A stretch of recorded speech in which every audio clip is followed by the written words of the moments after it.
अस्सलामुअलैकुम वरहमतुल्लाह। नाज़रीन, हमारी ख़बर का उन्वान है मद्रास हाई कोर्ट ने इलेक्शन कमीशन को फटकार लगाई और कहा कि इसके अफसरों पर अधिकारियों के ख़िलाफ़ कत्ल के मुकदमे दर्ज होने चाहिए। ख़बर थोड़ी तफसील से सुन लें।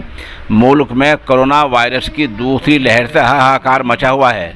इस बीच मद्रास हाई कोर्ट ने ये कहा है कि चुनाव आयोग इसका ज़िम्मेदार है।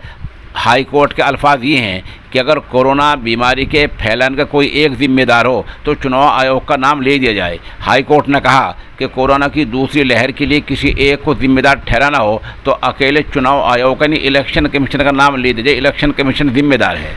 कोर्ट ने कहा कि ये जानते हुए भी कि कोरोना की अलामत असरात बहुत ज़्यादा हैं, इसके बावजूद भी इंतखाबी चुनावी रैलियों पर रोक नहीं लगाई गई, बल्कि चुनावी रैलियों की इजाज़त दे दी गई। ऐसे अफसरों पर कत्ल के मुकदमे चलाए जाने चाहिए। साथ ही आयोग से, इलेक्शन कमीशन से हाई कोर्ट ने बहुत साफ कहा कि 2 मई को यानी जिस दिन वोटों की गिनती होगी उसकी तैयारियां पहले से बता दें, वरना मतगणना पर वोट की गिनती पर रोक लगा दी जाएगी। मद्रास हाई कोर्ट के चीफ जस्टिस एस बनर्जी ने सुनवाई के दौरान कहा कि इलेक्शन कमीशन ही कोरोना की दूसरी लहर के लिए पूरी तरह जिम्मेदार है। हाई कोर्ट ने कहा इलेक्शन कमीशन के अफसरों पर कत्ल के मुकदमे दर्ज होने चाहिए।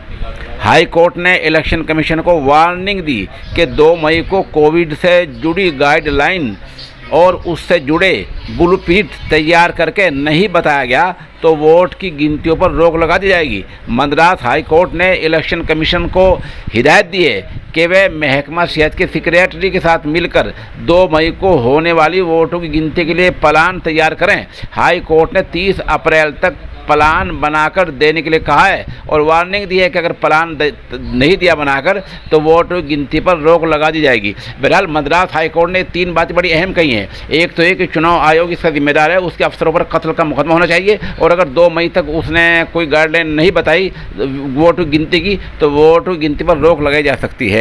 शुक्रिया।